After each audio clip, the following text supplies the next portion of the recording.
Sveiki visi, jūs esate Crypto Artika YouTube kanale ir šiandien mes pakalbėsime apie vieną įrankį, kuris gali jums padėti užsidirbti papildomai pinigų kriptovaliutų rinkoje. Apie šitą įrankį jūs galimai jau esate girdėję ir tai yra prekybos botas. Mes kalbėsime apie prekybos botą, kuris yra ne Bybit arba kitose kriptovaliutų biržose. Jis yra šiek tiek kitoks ir jis yra geresnis, o kom jis geresnis, aš jums papasakosiu šiek tiek vėliau. Svarbiausia, reikia žinoti, kaip tą prekybos botą nustatyti ir kokie yra jo nustatymai, tai būtent apie tai šiame video mes ir kalbėsime. Prieš pradedant žiūrėti šitą video kviečiame kiekvieną iš jūsų turėti paskyrą vienoje iš mūsų rekomenduojamų biržų, tai yra Bybitas ir VEX. Į šias dvi kriptovaliutų biržos registracijos nuorodą jūs galite rasti šio video aprašyme. Čia yra Bybito ir VEX ir mes turime kiekvienai kriptovaliutos biržui atskirą video mūsų YouTube kanale. Jeigu norite užsiregistruoti į Bybitą, tai spaudžiame mūsų registracijos nuorodą štai čia ir mes atsirandame štai tokiam lange ir čia būtinai reikia tikrinti, kur yra referral code, kad būtų parašytas žodis Arktika. Jeigu jūs norėsite registruotis per telefoną, tai užtenka parašyti referral code žodis Arktika ir tada spaudžiame registracijos mygtuką. Čia matote, kokius jūs bonusus gausite nuo mūsų ir Bybitą aš labiau naudoju spot prekybai ir šiek tiek spekuliavimo tikslams. O jeigu jūs norite prekiauti be tapatybės patvirtinimo, tai yra be KYC, tada jūs užsiregistruokite pagal mūsų duotą nuorodą į VEX kriptovaliutų biržą. Tai spaudžiame štai čia ir atsirandame štai tokiam lange ir būtinai tikrinam, kad būtų parašytas referral code žodis Arktika. Noriu paminėti, kas užsiregistruos pagal mūsų duotas nuorodas arba pagal referral code Arktika. Parašykite mūsų administratoriui, kad jūs užsiregistravote pagal mūsų registracijos nuorodą ir atsiųskite jūsų UID. Jūs gausite daug įvairiausių bonusų nuo mūsų ir galėsite gauti nuolaidą prisijungiant prie mūsų uždaros bendruomenės. Visų pirma, noriu paaiškinti, kaip veikia prekybos botai. Galimai jau kažkas žino, kažkas ne. Tai trumpai tariant, jie turi savo gridą ir jis gali atrodyti maždaug taip. Tai čia yra labai daug levelių, bet čia yra tiesiog linijos, čia nėra leveliai, nes ten nėra jokių palaikymo arba pasipriešinimo zonų, bet tiesiog yra prekybos boto nustatomos gridas ir kai kaina juda iki tam tikrų lygių, iki tam tikrų levelių, yra atidaromos pozicijos ir tada mes tikimės, kad kaina apsisuks ir eis į viršų ir jis dalinai fiksuos visas jūsų atidarytas pozicijas. Tai čia logika yra labai paprasta, tiesiog yra kažkoks gridas, jūs turite nustatyti tam tikrus nustatymus ir kai kaina surenka visą tą gridą, vėliau kaina tarkim apsisuko, eina į viršų ir botas automatiškai fiksuoja dalim pelną. Tai čia yra labai viskas paprasta, logika irgi yra labai paprasta, bet visi botai dažniausiai siūlo tiesiog, kad jūs galite nustatyti gridą ir daugiau jūs nieko kaip ir keisti negalite. Tiesiog galite keisti, tarkim, čia kiek yra diapazonas. Gali būti, kad jūs galite keisti, kad gridas būtų šiek tiek didesnis, tai gali būti daugmaž štai toks. Arba gali būti labai arti sandoriai vienas kito, tai gali būti daugmaž štai taip. Bet tiesiog yra visa logika, kad mes turime kažkokį gridą ir mes bandome pagauti tam tikrą kainos judėjimą. Tai štai taip atrodo šitas prekybos botas ir noriu trumpai papasakoti, kaip jis veikia, kaip reikia jį nustatyti ir maždaug ko mes galime iš jo tikėtis. Tai visų pirma, jūs čia matote, kad pas man dabar yra 3,5 USDT ir jums reikės šiek tiek pinigų, kad jūs galėtume padaryti šitą botą. Visų pirma, jūs galite nueiti štai čia ir čia galime gauti nemokamai kažkiek USDT, tai yra stablecoinų ir mes galėsime sukurti botą. Tuoj paaiškinsiu, kiek šitas prekybos botas gali jums kainuoti, bet tai tikrai yra labai mažai. Tai mes galime nueiti štai čia ir čia matome, kad mūsų komisinis mokestis gali būti maksimaliai $50. Tai yra, jeigu jūs pasidarote prekybos botą, jis puikiai veikia, jis neša jums pelną, tai jūs galite maksimaliai sumokėti iki $50 komisinių mokesčių, bet tarkim, jeigu jūs užsidirbote $1000, tai vis tiek jūsų komisinis mokestis bus nedaugiau nei $50. Ir šitas prekybos botas iš kiekvieno jūsų uždaryto pelningo sandorio pasiema 20%. Tai yra, jeigu jūs įsidėsite $2000 ir jūs užsidirbsite per mėnesį, tarkime, $700, tai 20% nebus labai didelė suma, nes maksimaliai iš jūsų bus nuskaičiuotas komisinis mokestis, tai $50 ir nedaugiau. Tai čia tikrai nėra labai daug. Pas mane dabar yra $3,5 ir jūs irgi galite juos gauti visiškai nemokamai ir galite bent jau pasitestuoti, pabandyti nusistatyti savo prekybos botą ir pažiūrėti, kaip jis jis veikia. Bet iškart noriu paminėti, kad jums reikės laiko, kad prasitestuoti ir pamatyti, koks yra rezultatas, ir tai yra minimum savaitę, o geriausia testuoti mėnesį. O dabar mes pabandykime sukurti prekybos botą ir pažiūrėti, kokie yra nustatymai ir kodėl šitas prekybos botas yra geresnis nei kiti. Čia mes matome oranžinį mygtuką, tai mes jį spaudžiame ir mes pradėsime kurti savo prekybos botą. Mes atsirandame štai tokiam lange, čia mes galime pasirinkti, kokią paskyrą mes norime prisijungti. Tai mano atveju yra Bybitas ir mes matome, ką mums duoda ir ką mes galime čia prisijungti. Tai aš pasirinku Bybit Futures, aš jau esu prisijungęs savo Bybit paskyrą, o kaip jūs tą galite padaryti, tai iš tikrųjų yra labai paprastai. Tai jūs tiesiog turite pridėti API raktą iš Bybito arba iš Binance arba iš kitų kriptovaliutos biržų, kurias jūs pasirinksite. Tai čia yra viskas labai paprasta. Jūs kai paspausite, kad jūs norite pridėti savo paskyrą, tai jūs turėsite dvi galimybės. Tai visų pirma gali būti viskas automatiškai, o jeigu jūs pasirinksite ranka ir jūs norėsite pridėti viską rankiniu būdu, tai aš jums parodysiu, kur jūs galite rasti tą API raktą jūsų Bybit paskyroje. Tai štai čia mes esame Bybite, mes nueiname štai čia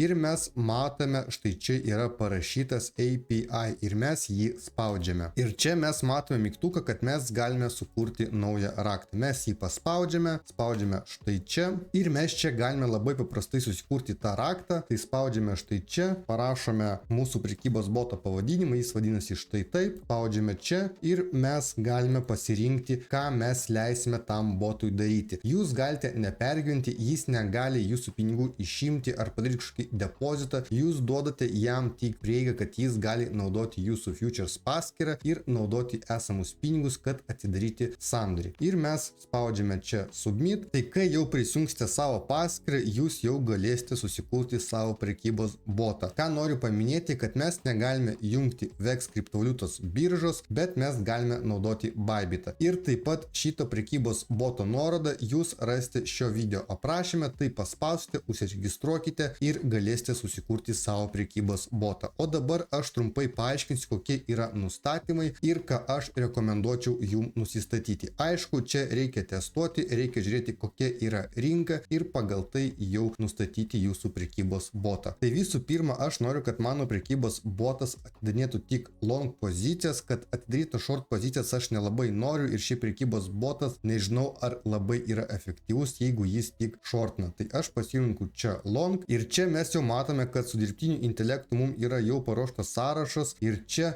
rašo, kad per 24 valandas, tai yra per parą, buvo pelningiausias šitos monetos ir mes galime tiesiog nusikopijuoti šitą prekybos botą ir jį nustatyti savo. Tai aš tarkim noriu padaryti prekybos botą, kad jis prekiautų į firmą, tai štai čia aš paspaudžiu ant į firmą. Ir štai čia aš noriu susikurti savo prekybos botą, kuris prekiautų man į firmą, tai čia aš pasirinku į firmą. Ir štai čia mes turime pasirinkti sumą, kurią naudos mūsų prekybos botas. Tai pradžiai jūs galite naudoti 100 arba 200 dolerių, kad prasitestuoti, bet jeigu jūs jau esate įsitikinę, kad jūsų botas yra teisingai nustatytas ir jūs galite uždirbti daugiau, tai aišku galite mesti ir daugiau. Tai aš jau esu atsidaręs keletą botų, aš šiek tiek dėjau daugiau pinigų, bet tarkim mes dabar norime atsidaryti po 100 dolerių, tada mes einame į apačią, tai aš asmeniškai naudosiu 10x leverage. Tikriausiai jau visi žinote, ką reiškia cross ir isolated margin, tai kas dar nežino, tai trumpai pasikartosiu. Cross margin yra, kai mes rizikuojame visų savo depozitų ir mūsų likvidacijos kaina yra žemesnė arba iš vis jos nėra, o isolated tai kai mes rizikuojame tik tais pinigais, kurie yra jau sandorė. Tai šito atveju aš tiesiog pasirinksiu cross margin. Aišku, yra saugesnis variantas pasirinkti isolated margin ir rizikuoti ne visų savo depozitų, o tik tais pinigais, kurie yra sandorėje. Toliau mes turime štai tokius nustatymus ir mums rekomenduoja štai tokius 3 variantus ir dabar trumpai noriu papasakoti, ką tai reiškia ir ką jūs galite čia nusistatyti. Tai visų pirma, kur čia yra 40%, tai čia mes nusistatome mūsų orderių tinklelį, tai yra gridą, kuris bus išdėstytas 40% kainos judėjimo diapazone. Tai reiškia, kad jeigu mes tarkim turim kažkokią monetą, kuri kainuoja 100 dolerių ir mes čia pasirinkame 40, tai mūsų orderį, tai yra mūsų gridas bus tarp 80 ir 120 dolerių. Tai aš tarkim noriu pasirinkti 20% ir tai gali priklausyti nuo monetos, jeigu tarkim tai yra bitcoinas arba Ethereum, pirmas, tai aš manau, čia man pilnai užtenka 20%. Toliau mes matome, kad čia yra skaičius 20, tai čia yra mūsų gridas, yra tinklelis nustatytas iš 20 limit orderių. Tai aš tarkim pakeisiu į 10, aš manau, kad man 10 tikrai užteks. Ir čia yra martingeilas. Trumpai tariant, jeigu jūsų pirmas sandoris yra vykdytas ir kaina eina link antro, tai jis bus atidarytas tarkim ant 10% daugiau nei prieš tai esantis. Tai čia aišku yra rizika didesnė, kad jeigu kaina stipriai eis į apačią, tai tiesiog kiekvienas orderis, kuris bus atidaromas vėliau, jis bus didesnis 10%. Tai čia rekomenduoju pasirinkti ne daugiau nei 10%, nes ten aišku yra rizika didesnė. Bet ir yra potencialus didesnis pelnas, nes jūsų pozicija bus didesnė, jeigu surinks visus limit orderius ir jūs naudosite tai čia daugiau procentų. Toliau mes matome nustatymą intent ir tai reiškia, kad jūs nustatote prekybos botą taip, kad jeigu jūs dabar jį įjungsite, jis nustatys orderis 0,2% žemiau nei yra dabartinė kaina. Taip pat mes galime pasirinkti, kad jis iškart atidarytų vieną orderį, tai čia galim pasirinkti market ir matome, čia yra daug įvairiausių reikšmių. Tai aš paliksiu 0,2% ir jeigu jūs norėsite nusistatyti prekybos botą, kuris shortina, tai čia yra irgi viskas atitinkamai, tai bus 0,2% aukščiau nei jūsų dabartinė kaina. Tai čia, manau, yra viskas aišku ir suprantama. Toliau keliaujame prie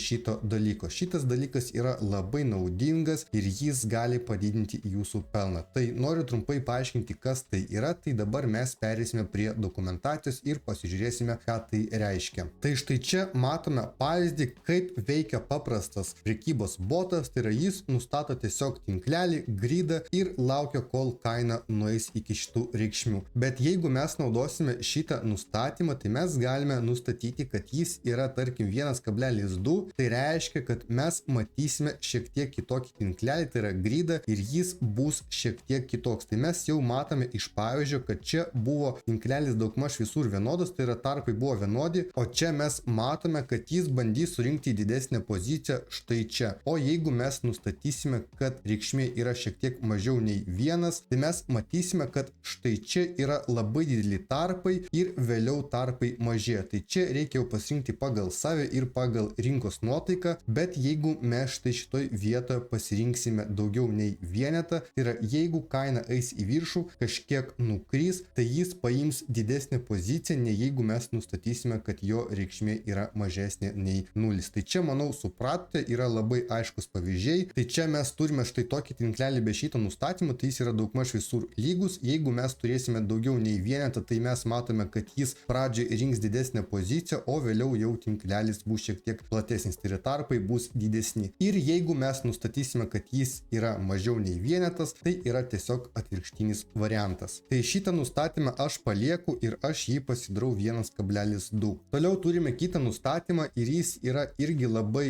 geras, nes mes galime čia nustatyti, kiek iškart mes turėsime limit orderių. Tarkim, aš manau, kad man pradžiai užteks 4 limit orderių, o vėliau, kai jie jau bus įvykdyti, vėl prekybos botas nustatys kitus limit orderius. Ir tai mums duoda labai gerą galimybę neužšalti visų mūsų pinigų, o mes dar turėsime atliekamų pinigų ir galėsime prekiauti patys. Tai šitas nustatymas yra geras, nes mes galime nustatyti, kad iškart atidarytų šiek tiek mažiau limit orderių, nei mes matome, kad turėjome štai čia, tai čia norėjau nustatyti 10, bet tikriausiai pamiršau. Ir mes turime iš viso 10 limit orderių, bet iškart noriu, kad būtų įvykdyti 4 limit orderiai ir kiti pinigai nebūtų tiesiog užšaldyti. Toliau aš čia jokių stop lossų nestatau, čia galima nustatyti ir stop lossus, tai aš kol kas jų neliečiu, bet jūs galite patys pasidomėti, pasižiūrėti, pasitestuoti ir galimai jums bus geriau su stop lossais. Ir toliau pereiname prie take profito, tai take profitą aš rekomenduoju pasirinkti ne mažiau nei 0,2% ir tai yra dėl paprastos priežasties, nes jeigu bus jūsų take profitas labai mažas, tai jūsų komisiniai mokesčiai tiesiog bus didesni ir jūs bet kokiu atveju būsite minuse. Tai aš asmeniškai bandysiu naudoti 0,95% ir aš manau, tai man pasiteisins, nes aš nenoriu, kad būtų taip per mažai, nes vis tiek aš turėsiu mokėti ir komisinius mokesčius, kaip minėjau, tai pabandysiu prasitestuoti su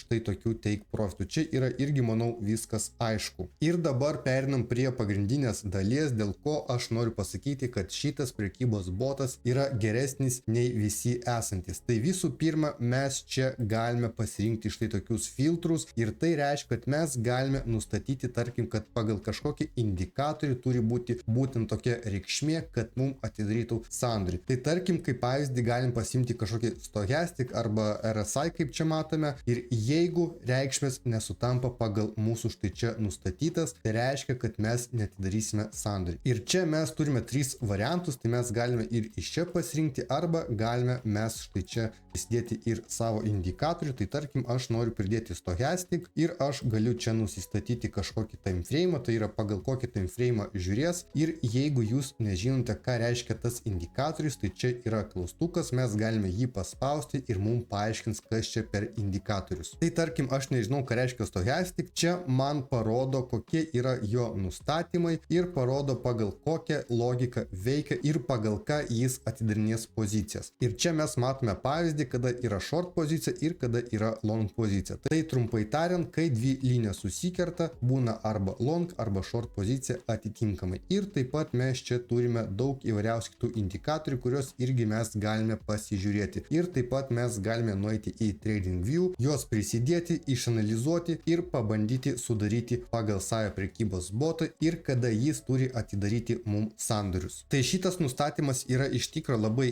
geras ir aš niekur nemačiau, kad kažkoks prekybos botas tai siūlytų, ypač jeigu eina kalba apie kažkokių kriptovaliutų biržų, tai yra kaip Bybit arba kitų, tai ten yra labai paprasti botai ir mes neturime tokių gerų nustatymų kaip čia. Tai čia yra labai geras nustatymas, kur mes galime nustatyti, pagal kokį indikatorių mes galime žiūrėti ir pagal kokią logiką turi atsidaryti mūsų sandoris. Tai čia jau galite patys pasižiūrėti, kokį jūs norite indikatorių naudoti savo prekybos bote, arba galite pasirinkti jau iš siūlomų variantų. Tai tarkim, aš noriu pasirinkti štai šitą ir dabar noriu pažiūrėti, kaip mano atrodo prekybos botas. Tai štai čia aš galiu tą ir padaryti. Ir štai čia aš matau, kaip atrodo mano prekybos botas, tai yra kur bus sudėti mano limit orderiai. Ir matome, kiek jų yra daug. Tai yra čia turėtų būti 10 limit orderių, kaip mes ir nustatėme. Tokiu būdu jūs galite pasitikrinti, kaip atrodo jūsų gridas, jūsų tinklelis ir jeigu jums kažkas nepatinka, jūs visada galite grįžti ir pasikeisti pagal save. Na ir štai čia tiesiog spaudžiate mygtuką sukurti jūsų prekybos botą ir iškart galėsite eiti žiūrėti į savo Bybitą arba į kitą kriptovaliutų biržą, ten jau bus padėti limit orderiai. Na ir štai čia yra mano pavyzdys, kaip aš nusistačiau šitą prekybos botą ir matome, kad mano pirmas sandoris jau yra atidarytas ir čia matome, kad dar yra 1, 2, 3, 4 limit orderiai. Tai yra aš nustatinėjau, kad aš noriu atsidaryti su 4 limit orderiais ir kitų limit orderių kol kas nenoriu matyti, kad nebūtų užšalti mano pinigai. Ir štai tokiu būdu daugmaž jis veikia ir galimai jums gali kilti problema, kad jūs nematote štai šitų limit orderių, tai tiesiog nueiname štai čia